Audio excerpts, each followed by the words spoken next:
বাংলাদেশ জাতীয়তাবাদী দল বিএনপি নির্বাচন কমিশনে তাদের বার্ষিক আয় ও ব্যয়ের হিসাব জমা দিয়েছে। দলটির দেয়া তথ্য অনুযায়ী সর্বশেষ অর্থ বছরে তাদের মোট আয় হয়েছে 22,26,00,000 টাকা এবং ব্যয় হয়েছে 15,19,00,000 টাকা। বর্তমানে বিএনপির দলীয় তহবিলে উদ্ধৃত বা জমা রয়েছে 6,07,00,000 টাকা। রোববার দুপুর 12টার পর নির্বাচন কমিশন সচিবালয়ে গিয়ে আনুষ্ঠানিকভাবে এই হিসাব জমা দেয় বিএনপির একটি প্রতিনিধি দল।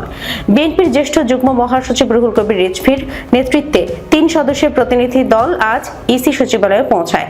প্রতিনিধি দলের অন্য সদস্যরা হলেন দলের কোষাধ্যক্ষ ও বেসামরিক বিমান পরিবহন ও পর্যটন প্রতিমন্ত্রী এম রশিদুজ্জামান মিল্লাত এবং সহ দপ্তর সম্পাদক মনির হোসেন। তারা নির্বাচন কমিশনের জ্যেষ্ঠ সচিব আখতার হোসেনের কাছে দলটির নিরীক্ষিত বার্ষিক আর্থিক প্রতিবেদন হস্তান্তর করেন। সাধারণত দলের সদস্যদের নিয়মিত চাঁদা, বিভিন্ন ব্যক্তি ও শুভাকাঙ্ক্ষীদের দেওয়া অনুদান এবং দলীয় মনোনয়ন ফর্ম বিক্রির অর্থ থেকে আয় দেখায় রাজনৈতিক দলগুলো।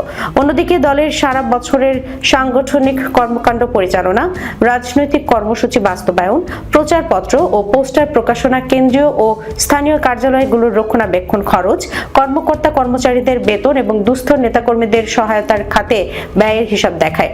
গণপ্রতিনিধিত্ব আদেশ অনুযায়ী বাংলাদেশে নিবন্ধিত প্রতিটি রাজনৈতিক দলের জন্য প্রতি বছর 31 জুলাইয়ের মধ্যে পূর্ববর্তী পঞ্জিকা বছরের আয় ব্যয়ের অডিট রিপোর্ট নির্বাচন কমিশনে জমা দেওয়া বাধ্যতামূলক।